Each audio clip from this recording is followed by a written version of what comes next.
વંદે માતરમ વિદ્યાર્થી મિત્રો, લાસ્ટ એપિસોડમાં આપણે લેટ્સ રીડ મોરમાં યુનિટ 3 ધ માર્કેટનો અભ્યાસ કમ્પ્લીટ કર્યો. આજે આપણે જોઈશું યુનિટ 4 ગાંધીજીસ હ્યુમર, મીન્સ કે ગાંધીજીની વિનોદ વૃત્તિ, કે ગાંધીજી લોકોને કેવી રીતે હસાવતા હતા તેના વિશેની વાત આ યુનિટમાં આપેલી છે. તો જોઈએ. વિદ્યાર્થી મિત્રો, તમને આ રીતે તમારો પાઠ આપેલો છે, ગાંધીજીસ હ્યુમર, ગાંધીજીની વિનોદ વૃત્તિ.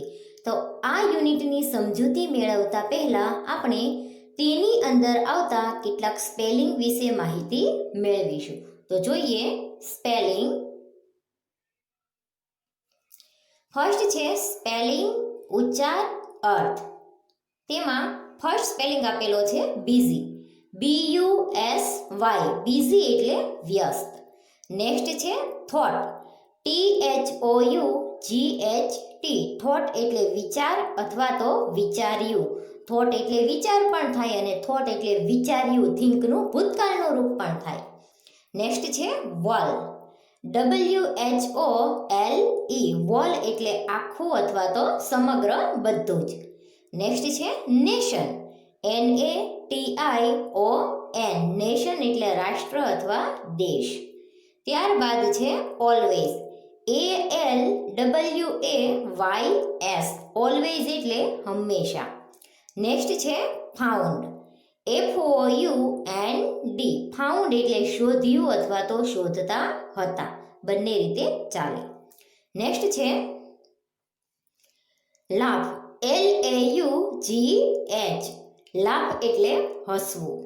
ત્યારબાદ છે સેન્સ, SENSE, સેન્સ એટલે સમજ.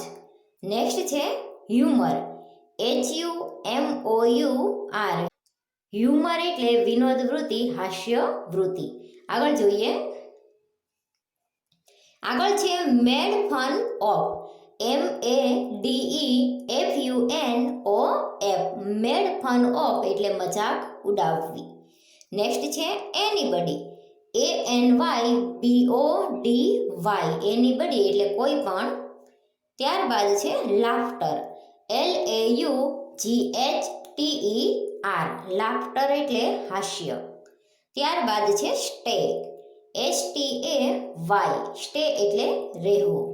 ત્યારબાદ છે ઓફન, OFTEN, ઓફન એટલે અવારનવાર. નેક્સ્ટ છે બ્રીફ, BRIEF, બ્રીફ એટલે ટૂંકું, એકદમ શોર્ટમાં. ત્યારબાદ છે હાઉએવર, HOUEVER, હાઉએવર એટલે છતાં પણ. ત્યારબાદ છે વિશ, WISH, વિશ એટલે ઈચ્છવું, ઈચ્છા થવી. નેક્સ્ટ છે કન્વર્જેશન, CONVERSATION, કન્વર્જેશન એટલે વાતચીત. આગળ છે અબાઉટ, ABOUT, અબાઉટ એટલે વિશે. આગળ જોઈએ. આગળ છે કમ્પ્લેન, COMPLAIN,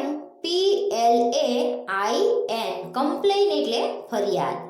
નેક્સ્ટ છે સેન્ટેન્સ, SENTENCE, સેન્ટેન્સ એટલે વાક્ય. ત્યારબાદ છે પ્રોપર, PROPER, પ્રોપર એટલે યોગ્ય અથવા તો બરાબર.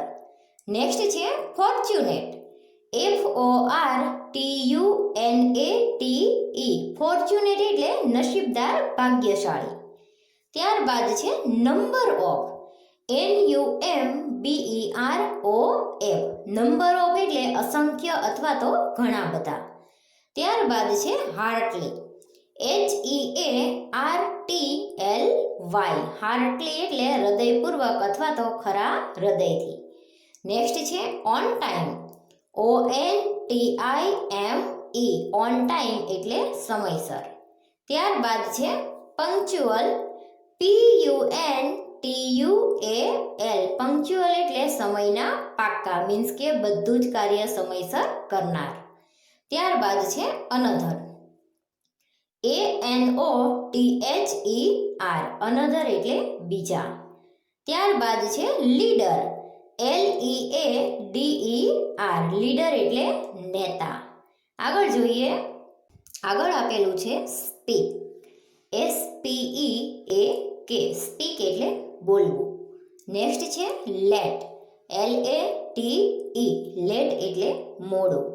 ત્યારબાદ છે પ્રેઝન્ટ, PRESENT, પ્રેઝન્ટ એટલે હાજર. નેક્સ્ટ છે સ્પીચ, SPEECH, સ્પીચ એટલે ભાષણ. નેક્સ્ટ છે ઇન્ડિપેન્ડન્સ, INDEPENDENCE, ઇન્ડિપેન્ડન્સ એટલે આઝાદી અથવા તો સ્વતંત્રતા. ત્યારબાદ છે ટ્રુથ, TRUTH, ટ્રુથ એટલે સત્ય. નેક્સ્ટ છે વિધાઉટ, WITHOUT, વિધાઉટ એટલે વગર, તેના સિવાય. નેક્સ્ટ છે harsh word, HARSHWORDS, harsh words એટલે કઠોર શબ્દો, કડક શબ્દોમાં. નેક્સ્ટ છે ઇન્વાઇટ, INVITE, ઇન્વાઇટ એટલે આમંત્રણ. આગળ છે પેલેસ, PALACE, પેલેસ એટલે રાજમહેલ. આગળ જોઈએ, આગળ આપેલું છે યુઝ્યુઅલ, USUAL, યુઝ્યુઅલ એટલે સામાન્ય.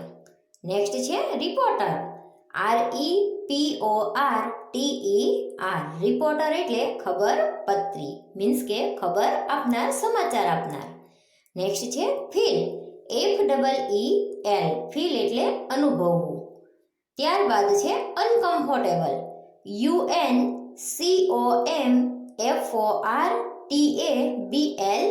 અનકમ્ફર્ટેબલ એટલે અગવડતા અથવા તો ક્ષોભ. ત્યારબાદ છે રોયલ, ROYAL, રોયલ એટલે ભવ્ય, શાનદાર. ત્યારબાદ છે ઇનફ, ENOUGH, ઇનફ એટલે પૂરતું. અને લાસ્ટ સ્પેલિંગ આપેલો છે કવર, COVER, કવર એટલે ઢાંકવું. તો વિદ્યાર્થી મિત્રો, અહીં આપણે સ્પેલિંગ વિશે સમજૂતી મેળવી. હવે આપણે જે યુનિટ આપેલો છે તેની સમજૂતી મેળવીએ. તો જોઈએ,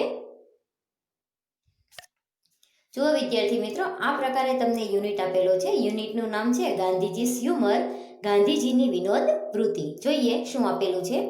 Gandhiji was a busy man, Gandhiji વ્યસ્ત માણસ હતા. He thought of the problem of whole nation, તેઓ આખા દેશની સમસ્યાઓ વિશે વિચારતા હતા, વિચાર્યા કરતા. પ્રોબ્લેમ એટલે સમસ્યા, વોલ એટલે આખું અને નેશન એટલે દેશ અથવા તો રાષ્ટ્ર. તો તેઓ હંમેશા આખા દેશની સમસ્યાઓ વિશે વિચારતા રહેતા. But he always found time to laugh, પણ સાથે સાથે તેઓ હસવાનો સમય પણ શોધી કાઢતા હતા. ફાઉન્ડ એટલે શોધવું, કે દેશની સમસ્યાઓ વિશે તો વિચારતા જ હતા, પણ સાથે સાથે તેઓ હસવાનો સમય પણ શોધતા. હી હેડ અ ફાઇન સેન્સ ઓફ હ્યુમર, તેમની પાસે સરસ મજાની વિનોદ વૃત્તિ હતી, હસાવવાની સમજ હતી. He never made fun of anybody, તેઓ ક્યારેય કોઈની મજાક ઉડાવતા નહીં. લોકોને હસાવતા ખરા, પણ ક્યારેય કોઈની મજાક ઉડાવતા નહીં, કે કોઈને ખોટું લાગી જાય તેવું તેઓ કરતા નહીં. His laughter was mixed with love, તેમનું જે હાસ્ય હતું તે પ્રેમથી ભરેલું હતું. આગળ જોઈએ, many children stay with Gandhiji at the Sabarmati Ashram, ઘણા બધા બાળકો ગાંધીજી સાથે સાબરમતી આશ્રમમાં રહેતા હતા. They often asked him question and Gandhiji answered them, તો તે જે બાળકો હતા તે ઓફન એટલે કે અવારનવાર ગાંધીજીને પ્રશ્ન પૂછે, આસ્ક ક્વેશ્ચન, બાળકો ગાંધી બાપુને પ્રશ્ન પૂછે, એન્ડ ગાંધીજી આન્સર્ડ ધેમ, અને ગાંધીજી તે પ્રશ્નના જવાબ આપતા.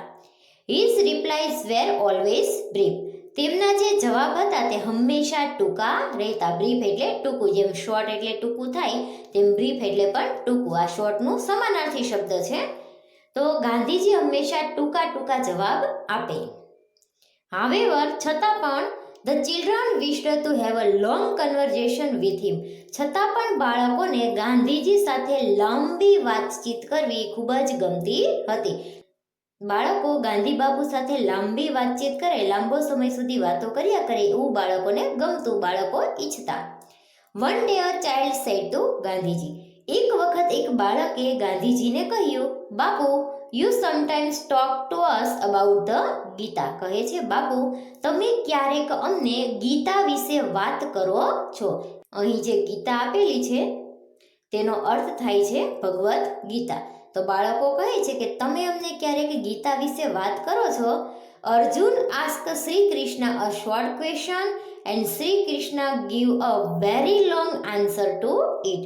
કહે છે તો ભગવદ્ ગીતામાં તો એવું આવે છે કે અર્જુન શ્રી કૃષ્ણને ટૂંકા ટૂંકા પ્રશ્નો પૂછે છે અને કૃષ્ણ ભગવાન તેમને મોટા મોટા લાંબા લાંબા જવાબ આપે છે. ધ ચાઇલ્ડ કમ્પ્લેન ધેટ, તો બાળકે આ બાબતે ફરિયાદ કરી, that the children of the ashram asked Bapu a long question and he answered it in a sentence or two. તો બાળક ફરિયાદ કરતા કહે છે કે આશ્રમના બાળકો તમને લાંબા લાંબા પ્રશ્ન પૂછે છે અને તમે તેના ટૂંકમાં અથવા તો એકાદા વાક્યમાં જ આન્સર આપો છો. કે બાળકો એવી ફરિયાદ કરતા હતા કે અમે તમને લાંબા લાંબા પ્રશ્ન પૂછીએ છીએ તો તમે અમને ટૂંકા ટૂંકા જવાબ આપો છો.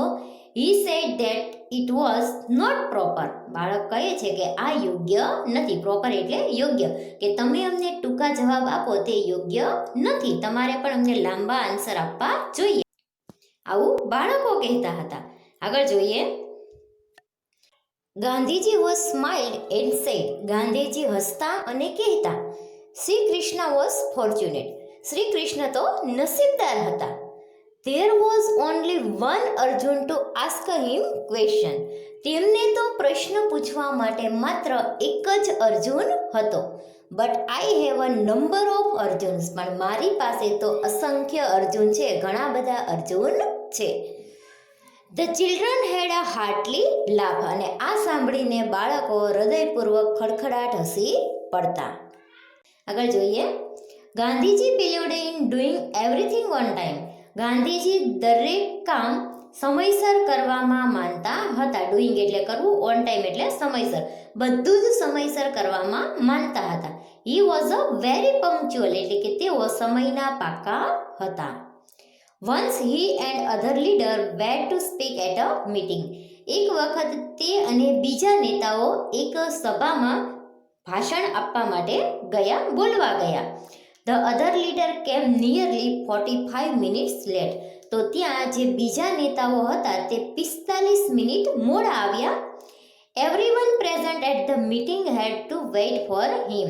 તો જે નેતાઓ આવ્યા નહોતા તેમની રાહ જોઈને જે બધા હાજર હતા તે દરેક તેમની રાહ જોઈને બેસે છે મીટિંગમાં. Gandhiji did not like this. ગાંધીજીને આ જરાય ગમ્યું નહીં, કારણ કે તેઓ સમયના પાક્કા હતા અને દરેક કામ સમયસર કરવામાં માનતા હતા. In his speech he said. જ્યારે તેમનો ભાષણ આપવાનો સમય આવ્યો ત્યારે તેમણે તેમના ભાષણમાં કહ્યું, our leader has come 45 minutes late. કહે છે કે આપણા જે નેતાઓ છે તે 45 મિનિટ મોડા આવ્યા. So I think we will get independence 45 minutes late. તો મને એવું લાગે છે કે હવે આપણને આઝાદી 45 મિનિટ મોડી મળશે. કારણ કે ગાંધી બાપુ જે સમયે હતા ત્યારે ગાંધી બાપુ અંગ્રેજોની ગુલામીમાંથી આપણા દેશને આઝાદ કરાવવા માટેના પ્રયત્નો કરતા હતા અને તેના માટે જાત જાતની મિટિંગો, સભાઓ ભરતા હતા. પણ આ મિટિંગમાં કેટલાક નેતાઓ મોડા આવે છે, તેથી તે મિટિંગનું કામ 45 મિનિટ મોડું ગયું.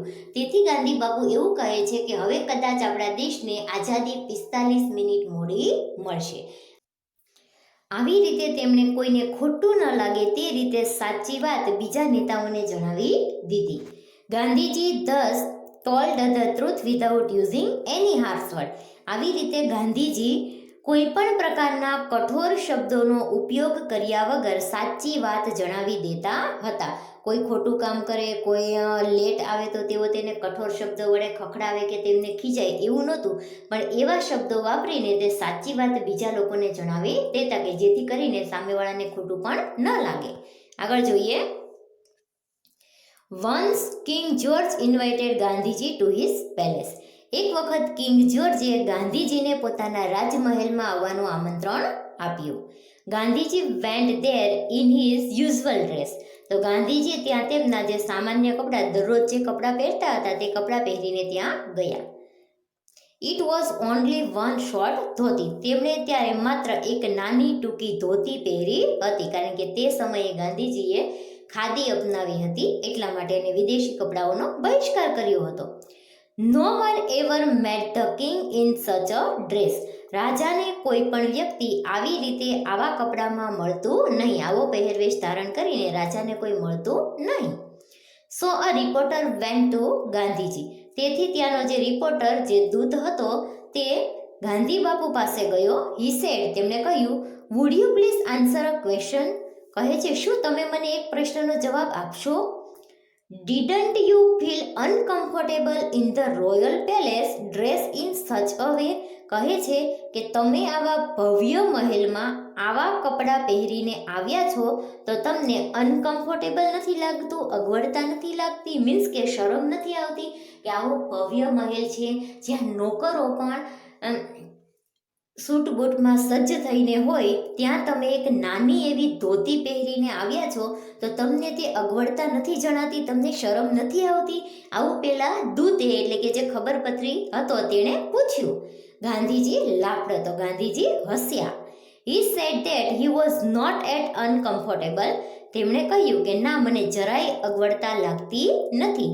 હી એડેડ, તેમણે ઉમેર્યું, the king had put on enough dress to cover us both. કે રાજાએ જે કપડાં પહેર્યા છે તે અમારા બંનેનું શરીર ઢાંકવા માટે પૂરતા છે.